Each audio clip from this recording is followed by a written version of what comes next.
जी, अस्सलाम वालेकुम, welcome to the inclusive and diverse horizon. आज हम अपने शो में बात करेंगे स्लीप डिसऑर्डर्स और उनकी वजह से जो मेंटल हेल्थ पे इंसान के असर होता है, उसको हम डिस्कस करेंगे। मेरे साथ हमेशा की तरह मौजूद है मेरी को-होस्ट महविश।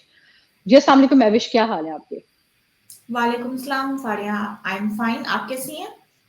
जी, मैं ठीक। महविश, तो आप स्लीप डिसऑर्डर्स के हवाले से थोड़ा-सा बताओ, आप इस टॉपिक को कैसे देखती हो? आपकी अपनी नींद कैसी है वैसे?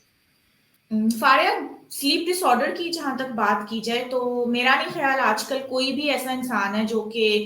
स्लीप डिसऑर्डर का शिकार ना हो। हम सभी कहीं ना कहीं अपनी इतनी मसरूफ जिंदगियां गुजार रहे हैं और किसी ना किसी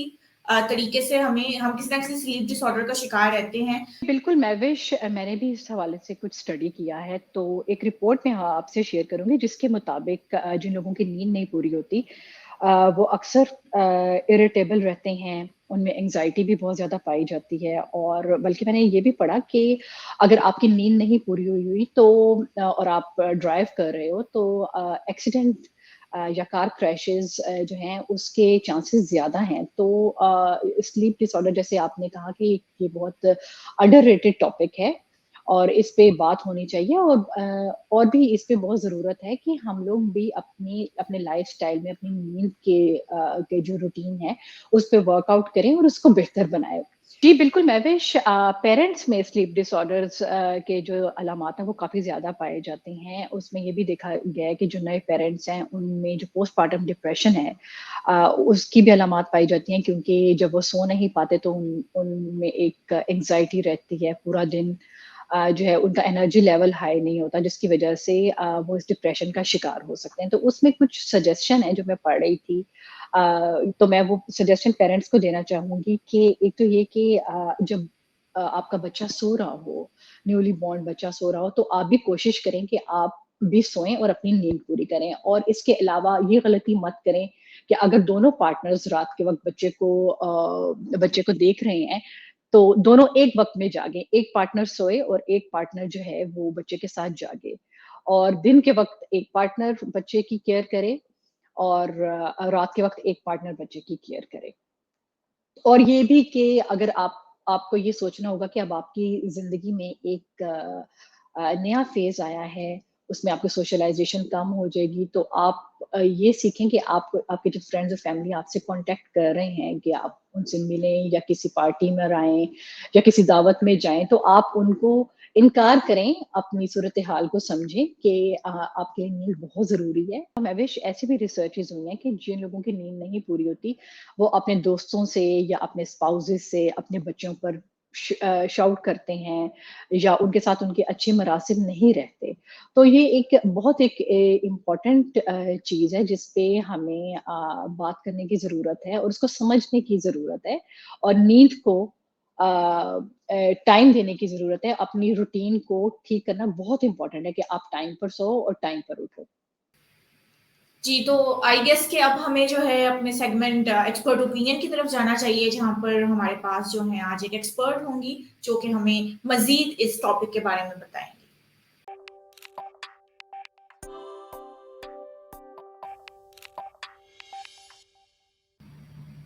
जी, welcome back to Diverse horizon. आज हमारे साथ हमारे एक्सपर्ट व्यू में डॉक्टर उस्मा सदाकत मौजूद हैं, जो कि फाउंडर हैं वेलनेस हाइव की, जो कि पाकिस्तान का अपनी नौयत का एक सबसे पहला ई लर्निंग प्लेटफॉर्म है जिसमें वो आप डिफरेंट डेवलपमेंट कोर्सेज ज्वाइन कर सकते हैं। उसके अलावा डॉक्टर उस्मा एक क्लिनिकल साइकोलॉजिस्ट हैं। उन्होंने क्लिनिकल साइकोलॉजी में एमफिल किया हुआ है। तो आज हम उनसे स्लीप डिसऑर्डर्स के हवाले से बात करेंगे। जी Usma, welcome to the show. Thank you so much. तो उस्मा, हम अपने शो में आज 3 कैटेगरीज के हवाले से बात करेंगे जिनमें आपको सोने में मुश्किल होती है। एक तो हम जो नई मदर्स हैं उनके हवाले से बात करेंगे, उनको जो सोने में मुश्किलात होती हैं और जो लोग रात का काम करते हैं या जिनकी नाइट जॉब है उनके हवाले से बात करेंगे और एक हम बात करेंगे उन लोगों के हवाले से जिनके लिए सोना मुश्किल है या जिसको हम आम लैंग्वेज में एक कहते हैं कि जिनकी कच्ची नींद होती है, जिनको कोई स्ट्रेस हो या जो लोग इंसोम्निक हैं उन लोगों के हवाले से बात करेंगे। तो हाँ, पहला क्वेश्चन हमारा ये होगा कि जो नई माएँ हैं, जिनकी एकदम से रूटीन जो है वो चेंज होती है, जिनको रातों को बच्चों के लिए उठना पड़ता है ब्रेस्ट फीडिंग के लिए या उनका डायपर चेंज करने के लिए, उनको दिन के वक़्त सोने में काफ़ी मुश्किल पेश आती है, क्योंकि अगर उनका पहले से भी कोई बच्चा है, तो जो दूसरे सिबलिंग्स हैं, उनकी रूटीन तो वैसे ही रहेगी। पहला बच्चा रात को जगाएगा और जो दूसरा बच्चा है उसको सुबह स्कूल छोड़ के आना पड़ेगा। तो उनके हवाले से आप हमें बताएँ कि ऐसी माएँ अपनी नींद को बेहतर बनाने के लिए क्या कर सकती हैं? और जब नींद नहीं पूरी होती तो फैमिली मेंबर्स के लिए क्या मुश्किलात होती हैं? और उनको किस तरह के जो माएँ हैं उनको उनकी मेंटल हेल्थ पे इसका क्या इफ़ेक्ट होता है?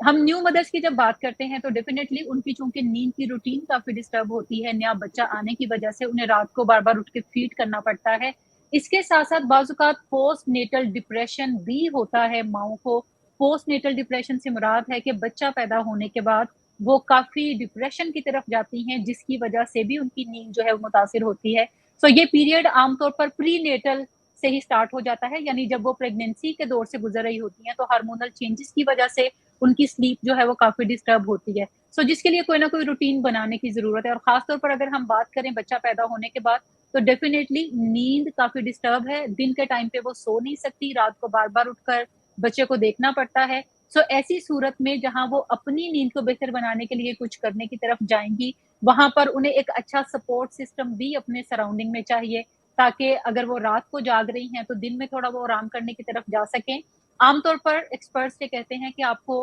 8 से 10 घंटे की नींद जो है वो दरकार होती है किसी भी शख्स को। और अगर हम नई माँओं की बात करें तो चूँकि वो यंग एडल्ट होती हैं या एडल्ट होती हैं, 20 साल से उनकी ज़्यादा उम्र आमतौर पर होती है या 18 की भी ले लें तो वो एडल्ट्स के अंदर आती हैं। सो ऐसे में उन्हें मिनिमम 8 घंटे की नींद जो है वो ज़रूर दरकार होती है। सो उन्होंने चंक्स में फिर उसको पूरा करना है। अगर रात को वो 6 घंटे सोई हैं या 5 घंटे सोई हैं, तो फिर उन्हें चाहिए कि वो डे टाइम में नींद का कुछ हिस्सा ज़रूर लेने की तरफ जाएँ, ताकि उनका जो एक स्लीप का साइकिल है या स्लीप का एक पूरी होने की ज़रूरत है, वो पूरी होती रहे, ताकि वो अगला दिन जो है, वो अच्छे तरीके से स्पेंड करने की तरफ जा सकें। लेकिन ज़्यादातर हमने देखा है कि नई मदर्स हों या यंगस्टर्स हों या यंग एडल्ट्स हों या बच्चे हों, लोग अपनी नींद को पहले नंबर पर कुर्बान करने की तरफ जाते हैं।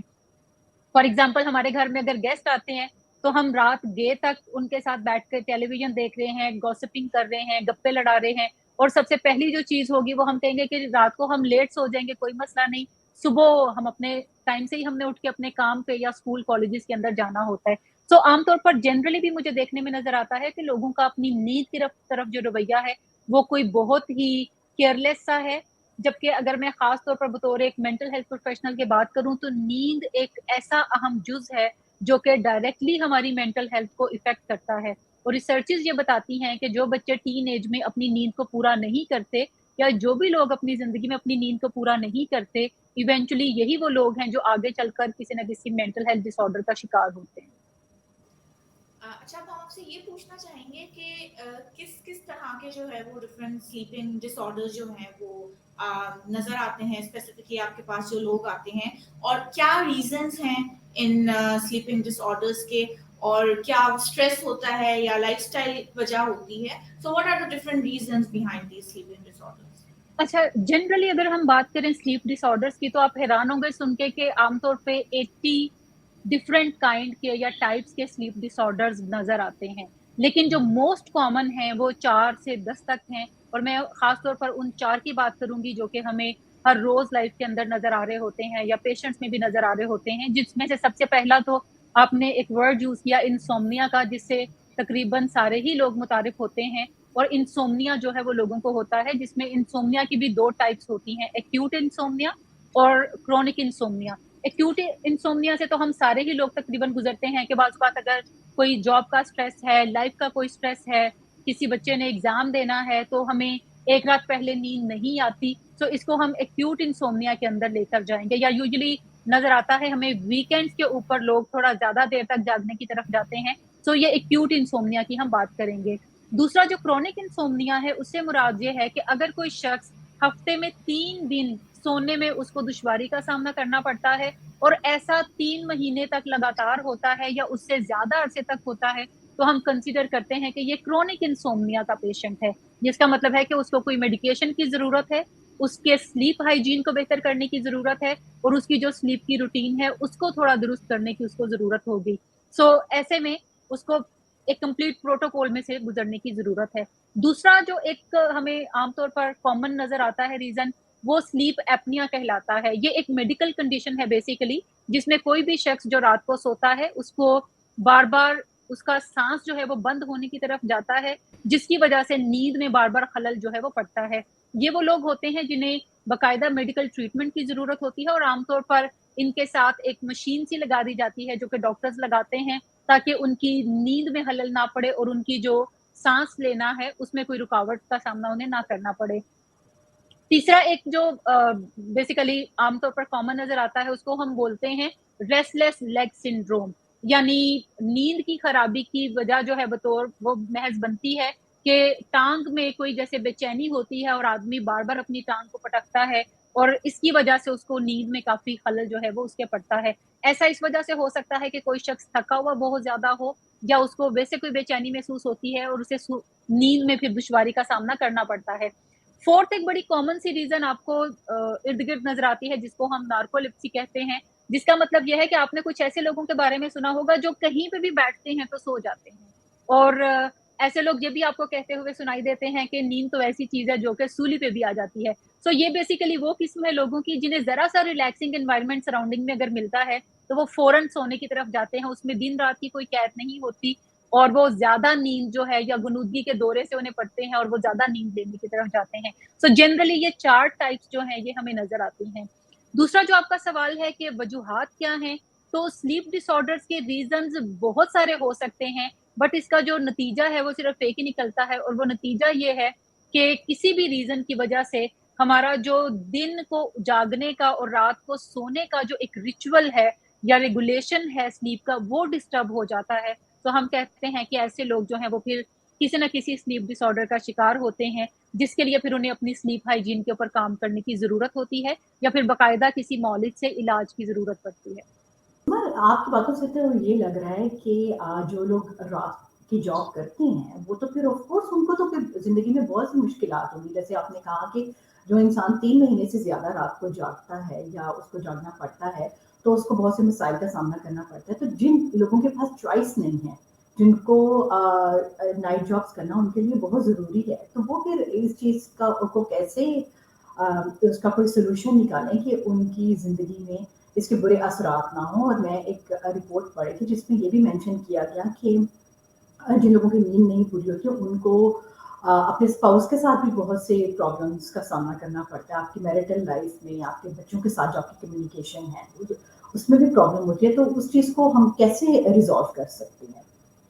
देखिए, हमें बुनियादी तौर पर ये नुकता समझने की ज़रूरत है कि जो भी चीज़ हम नेचर के अगेंस्ट करेंगे, उसका हमें कुछ न कुछ नुकसान फिर उठाना पड़ेगा, वो कम या ज़्यादा हो सकता है। यूजुअली अल्लाह ने रात जो है वो आराम करने के लिए बनाई है और दिन उसने बनाया है काम करने के लिए और रात को हम आराम करके अगले दिन की तैयारी के लिए या अगले दिन के लिए तैयार होते हैं। हमारा जिस्म जो है वो रेस्ट के प्रोसेस में से गुज़रता है, ब्रेन रेस्ट के प्रोसेस में से गुज़रता है और हम रिजुविनेट होकर अगला दिन जो है वो अच्छे तरीके से गुजार सकते हैं, प्रोडक्टिव बना सकते हैं, अपने ताल्लुकात को ज़्यादा बेहतर तौर पर इस्तेमाल कर सकते हैं। लेकिन जब इस साइकिल में किसी भी वजह से, चाहे वो कोई मेडिकल रीज़न हो, चाहे वो कोई एनवायरमेंटल रीज़न हो, चाहे वो कोई साइकियाट्री का रीज़न हो, किसी भी वजह से, चाहे वो कोई जॉब का रीज़न हो, किसी भी वजह से जब उस साइकिल में खलल पड़ता है, तो यकीनी तौर पर उसका फिर हमें कोई नुकसान जो है वो भुगतना पड़ता है। आपने पर्टिकुलरली बात की ऐसे लोगों की जो कि रात की शिफ्ट करते हैं, उनके पास कोई चॉइस नहीं होती, बट उनकी हेल्थ जो है उससे इफ़ेक्ट होने की तरफ जाती है। ऐसे लोगों को चाहिए यूजुअली जैसे हम भी एक हॉस्पिटल सेटिंग हमारा भी है, तो उसमें भी हम रूटीन जो है वो चेंज करते रहते हैं। जो रात के स्टाफ हैं, वो तकरीबन 15 दिन के बाद एक नई शिफ्ट में आते हैं और उसके बाद जो दिन के स्टाफ होते हैं, वो रात की शिफ्ट में चले जाते हैं। क्योंकि किसी भी शख्स के लिए मुसलसल रात की शिफ्ट पे काम करना जो है, वो काफ़ी नुकसानदा साबित हो सकता है। उसको समझने के लिए हमें ये अंडरस्टैंड करना होगा कि जब हम सुबह जागते हैं तो हमारा बॉडी जो है वो जनरली कुछ ऐसे केमिकल रिलीज़ करता है जो कि हमें सुबह बेदार होने में मदद देते हैं और हम सुबह उठकर तो अपने कामकाज के लिए निकल जाते हैं। इसी तरह जैसे जैसे शाम ढलना शुरू होती है और जो लाइट्स हैं वो ऑफ होना शुरू होती हैं, तो हमारा जो ब्रेन है वो एक खास केमिकल रिलीज करता है जिसको मेलाटोनिन कहते हैं। और मेलाटोनिन जो है वो हमें अच्छी नींद लाने में काफी कारआमद साबित होता है, और ये मरकजी केमिकल है जो कि नींद की तरफ हमें लेकर जाता है। और हम सरे शाम जो लोग सोने के आदी हैं वो सूरज ढलने के साथ साथ गुनूदगी महसूस करना शुरू करते हैं, और देहातों में लोग जल्दी सो जाते हैं। हम शहरों की अगर बात करें, वहां पर चूंकि हमारे पास लाइट्स काफी ज्यादा इर्द गिर्द मौजूद होती हैं, तो हमारा जिस्म जो है वो साइकिल के अंगेज चलकर खुद को चलाने की कोशिश कर रहा होता है। बट आपने भी देखा होगा कि ज्यादातर लोग जो है वो 12 बजे तक सोने की तरफ जाते हैं, वो लाइट जब ऑफ करते हैं तो उनका ब्रेन जो है वो नहीं नींद की तरफ लेकर जाता है। बुनियादी नुक्ता यही है कि नेचर के जो साइकिल हैं उन्हें जितना हम अपनी लाइफ को उसके गिर्द जोड़ना शुरू करेंगे तो आसानी होगी, लेकिन अगर हम उसके अंगेज जाएंगे फॉर एनी रीजन तो उसके कुछ हेल्थ नुकसानात जो हैं वो, यानी हमारी जहनी सेहत और जिस्मानी सेहत को उसके कुछ नुकसानात जो हैं वो उठाने पड़ेंगे। हमें सजेशंस बताएं about people who are suffering from these sleep disorders, और किस तरह से जो है उनकी मदद की जा सकती है। फॉर एग्जांपल अगर मेरी फैमिली में किसी को स्लीप डिसऑर्डर है, so how I can help those, ठीक है। सो फैमिली मेंबर्स किस तरह हेल्प आउट कर सकते हैं, और खुद हम अपने लाइफस्टाइल चेंजेस किस तरह के ला सकते हैं जिससे ये जो है कम से कम हम इससे सफर कर सकें। एक बड़ा अहम नुक्ता जो कि हेल्प कर सकता है किसी भी शख्स को जो कि डायरेक्टली सफर कर रहा है या कोई फैमिली मेंबर उसका इंसोम्निया से सफर कर रहा है, कि कोई सोने जागने के आपके डेडिकेटेड कोई टाइम होना चाहिए। जैसे कि रात को मुझे 11 बजे सोना है और सुबह मुझे 8 बजे उठना है, या मुझे रात के 12 बजे सोना है और सुबह मुझे 9 बजे उठना है, या मुझे 10 बजे सोना है और सुबह मुझे 6 बजे उठना है। डिपेंडिंग अपॉन योर रूटीन आप कोई डेडिकेटेड टाइम सबसे पहले तय कर लें। नंबर 2, इस डेडिकेटेड टाइम की आपको रिस्पेक्ट भी करना होगी वीक डेज के दौरान भी, और स्पेशली वीकेंड्स के ऊपर भी। ज्यादातर ये देखने में नजर आता है कि हम किसी ना किसी रूटीन को फॉलो कर रहे होते हैं वीक डेज के अंदर, बट वीकेंड्स पे हम समझते हैं कि आज तो हफ्ता है, आज तो जुमा है, आज तो संडे है, तो हम ज्यादा लेट जो है वो जाग सकते हैं। हेल्थ प्रोफेशनल सुजेस्ट करते हैं कि आप कोई एक टाइम अपना तय कर लें सोने का और जागने का, और फिर उसी साइकिल को 7 डेज इन द वीक जो है वो फॉलो करने की तरफ भी जाएं। नंबर 2, जैसे मैंने बात की स्लीप हाइजीन की, तो कोई अपनी सोने से पहले रूटीन बना लें। जैसे अगर लड़कियां हैं तो यूजुअली कोई एक टाइम, जैसे अगर 11 o'clock का आपका टाइम है तो इसका मतलब है कि आप कोई 10:15 बजे उठकर दांत ब्रश करें, अपने कपड़े चेंज करें, कोई नाइट केयर रूटीन जो आपकी अगर है उसको आप करने की तरफ जाएं, नहीं है तो मुंह धोने को ऐड कर लें नाइट केयर रूटीन में। इसी तरह कुछ लोग जो हैं वो रात को नहाकर सोने की तरफ जाते हैं। अगर आप गर्म पानी से बाथ लेते हैं या गर्मियां हैं तो ठंडे पानी से बाथ भी लेते हो तो उससे आपको एक नींद अच्छी आएगी। तो कुछ रिचुअल्स जो हैं वो आप अपने बना लीजिए जो कि 15 से 20 मिनट के अंदर खत्म होने वाले हों, ताकि उसके थ्रू आपका ब्रेन जो है वो आपके बॉडी को तैयार करना शुरू कर दे कि अब आपका काम सोने वाला है, सोने की तरफ जाएं। नेक्स्ट चीज जो है कि जब आप अपनी तमाम रूटीन जो है उसको फॉलो करते हुए बेड पे पहुंचते हैं, तो फिर ये तय कर लें पहले ही कि बेड पे लेटकर आपने दिन के किसी मसले पर सोच विचार नहीं करनी। बेड पर लेटकर आपने आइंदा आने वाले किसी प्रोजेक्ट की प्लानिंग नहीं करनी, बल्कि इस प्लानिंग को आपने पहले दिन के किसी टाइम के ऊपर मुख्तस करना है और वहां पर करके रखना है। हमारे यहाँ एक गलत प्रैक्टिस ये भी है कि लड़कियां हैं चाहे लड़के हैं या किसी भी एज ग्रुप से लोगों का ताल्लुक है, तो वो रात को सोते हुए मुख्तलिफ चीजों के बारे में जो कि माजी से मुतलका होती हैं या हाल से मुतलका होती हैं या मुस्तकबिल से मुतलका होती हैं उसके ऊपर सोच विचार करना शुरू कर देते हैं, जिससे हमारा ब्रेन ये समझता है कि जैसे ही ये शख्स लेटता है तो ये उसके सोच विचार करने का टाइम है। तो जहन वक्त गुजरने के साथ साथ और ज्यादा बातें और ज्यादा फिक्रें आपके सामने लाकर रखता है, क्योंकि उसको लगता है कि शायद इसी टाइम में आपने सोच विचार करनी है। आप अपने ब्रेन को दोबारा से रीट्रेन करने की आपको जरूरत होगी, और उसके लिए बड़ी सिंपल सी टेक्निक एक है जो कि अक्सर मैं अपने क्लाइंट्स को भी बताती हूँ और खुद भी प्रैक्टिस करती हूँ जब भी मुझे कभी नींद ना आ रही हो, कि आप एक तो सोचना तय कर लें कि मुझे इस पे नहीं सोचना, और जब सोचें आ रही हो तो आप अपनी सोचों से बात करें और कहें कि ये वक्त मेरा सोने का है राइट नाउ, अभी मैं सोऊंगी और सुबह उठकर 12 बजे या 2 बजे कोई टाइम मुतय्यन कर लें, 2 बजे या 12 बजे मैं इस मसले पर सोच विचार करूंगी। और फिर नेक्स्ट डे जो आपने टाइम तय किया है उस टाइम के ऊपर उस मसले पर सोच विचार भी जरूर करें, ताकि आपका ब्रेन ये सीखना शुरू कर दे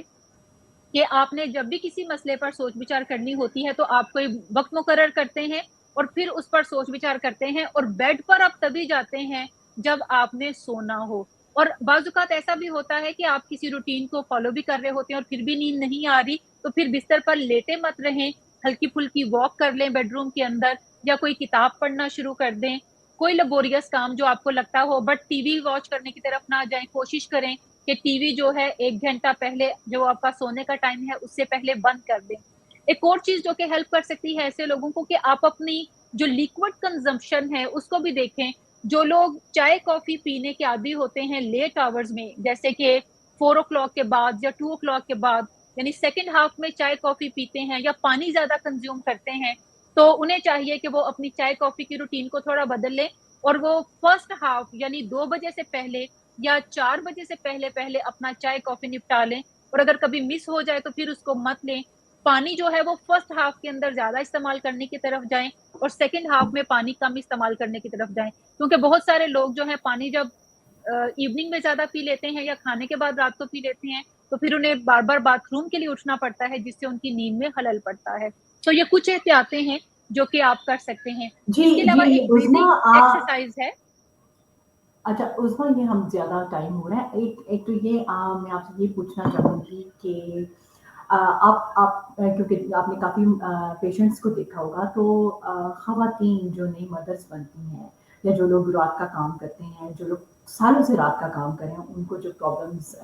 का सामना करना पड़ता है, आप हमें बताएँगे उनकी क्या कॉन्सिक्वेंसेज़ आपने अपनी ज़िंदगी में देखे हैं, कि किस तरह की बीमारियाँ ऐसे लोगों को होती हैं और फिर उनकी फैमिली को किस तरह की प्रॉब्लम्स का सामना करना पड़ता है? हम लोग ये समझते हैं कि अगर कोई शख्स रात को जागता है तो अगले दिन उसका नींद जो है वो डिस्टर्ब रहती है और वो थका हुआ नज़र आता है, या वो कामकाज में उतना एक्टिवली पार्टिसिपेट नहीं कर सकता। लेकिन जो लोग लॉन्ग टर्म के ऊपर किसी भी तरह से नींद की कमी के मसाइल का शिकार रहते हैं, उनका ना सिर्फ कामकाज की प्रोडक्टिविटी मुतासिर होती है, अगर वो स्टूडेंट हैं या काम करते हैं, तो उनकी प्रोडक्टिविटी मुतासिर होगी, बल्कि उनका मूड जो है वो काफ़ी खराबी का शिकार रहता है।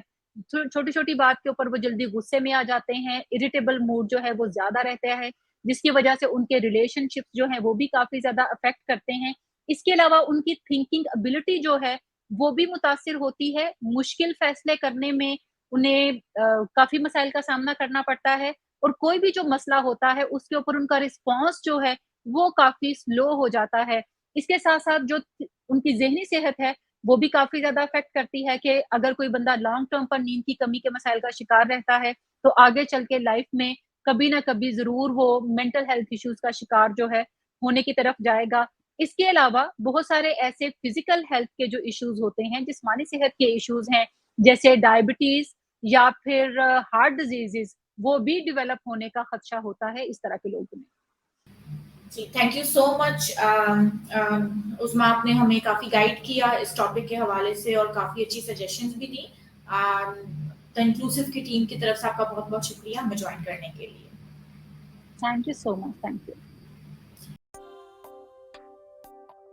जितने भी हमारे देखने वाले हैं, मैं चाहूँगी कि वो द इंक्लूसिव को लाइक भी करें और सब्सक्राइब भी करें इनके चैनल को, सो दैट आपके पास ऐसी और ज़्यादा वीडियोज़ जो हैं वो पहुँच सकें।